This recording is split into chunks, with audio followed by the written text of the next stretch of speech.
Amoro matek lukara man Gilbert Olanya inir matin nendo adek miduma beach atamone akeli ulok achiel kiken mapierte ichabed mokaro ara logo kwetu ma watero kid magamente gitika miero dero kweri chente mis-settling the cattle keepers tunko malami Uganda. Cattle keepers tunko malami Uganda era ye ikinini watigi Balalo. Ma Balalo President Yoweri Museveni o wadatini leni joma agi Rwanda, joma agi Tanzania, joma agi Burundi. Telo kene pegitie anywalimi Uganda. Donc ichawali eni parliament minister tika kelo lok milon i parliament wagi den chente gimi gi jonni eroni mapigiti anywali mi Uganda ni gochi donka wilo ngom bot joma gitie tunkumalo mi Uganda lon le eroni anywali mi Uganda ere go be chulo pere pe mwara piera ngwen pe mwara piera bich Acholi waneno ka Kenya inir matini joma gipar pingom pa Acholi gulwa waigang kalmadit i ministry kako wachane Olanya nen ngoma tikatime dongin magumina mata wana tet gilo kara ere ticket man ikin European Union projects adek madon Mathieu ere gichoy kitman ni from the 3 trust funded projects. One of them is European Union financing for land administration. Mero eding European Union financing for land administration. Dongo meteni a community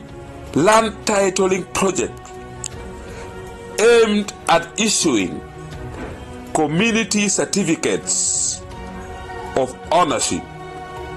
to Northern Uganda's pastoralist communities. Pastoralist communities. Pastoralist. Le eleman jomagi kwayo diang. Jomagi woro kwena woro kinping lukwat diang. Manyure ni ichawale eni gamente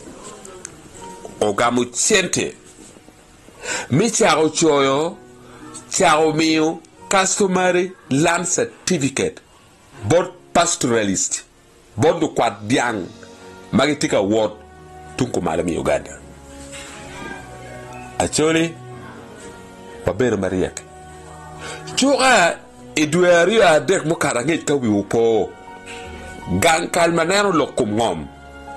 gochi robodwa ya acholi giliero matera dada ne dargo e choy ngom ge ma choy ngom le eni guber ka logo ne pat gi choy ngom ma NGOs guber ka choy ne NGOs masalo pelam Uganda mone mai no ya chari guber ka choyo ngom magi choyo nying family members wen ingom le eroni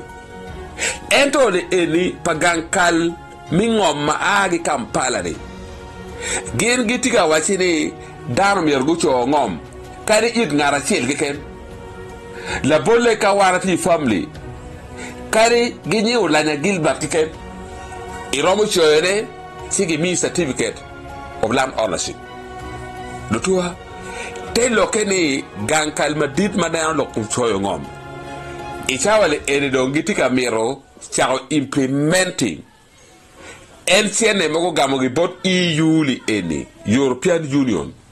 wegi konyo lukwadie magiti tunku malomi Uganda gi choyo ngom gi nyingin gi midi gi certificate. Acholi wabere wor mariak project weng magamente kelo kong wa kwido ie wanero motiva ngo ma wa gamende tika kelo project le yaro gitika kelo ne gichuny mabe mi konyo daro kenye gitika tigiriero mi mai ngom padaro amero wacheni wan machal lutela teki watima tata ngom pachole tero keto iya yom pika choke maching cha obero ni ka choke mi pongduo kao no ka choke eroni logo lokom gwa ngom pachole chalo minero kit mai chare balalo gamende tika tikwere mi kwanyo ngom pachole mi onero ilu rock kao no wanyamu lok ni eroni ono bero be adada kao no wanero lok mapigi tego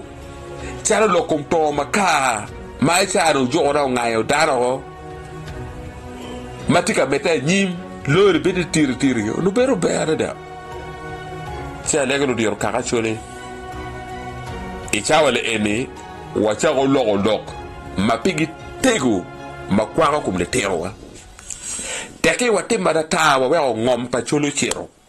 likwaiwa gilikwa bubi dero chan daro mala chan loyo ere daro ma pegi ngom ikinini chan fur pe bodwa wergi luiri illa chan loyo ne pegi ngom kay miro baole yata o miro siri mul elek ngare mo mi mita paamo kay miro yugo oti o miro pangoma pa le erni ene lugeni illa chara da tipi wa yiwuru actually o at that level gigo marache gitika tikilo terwa mo kere actually me implementing project and me my ngom actually si wa beru wonu mariek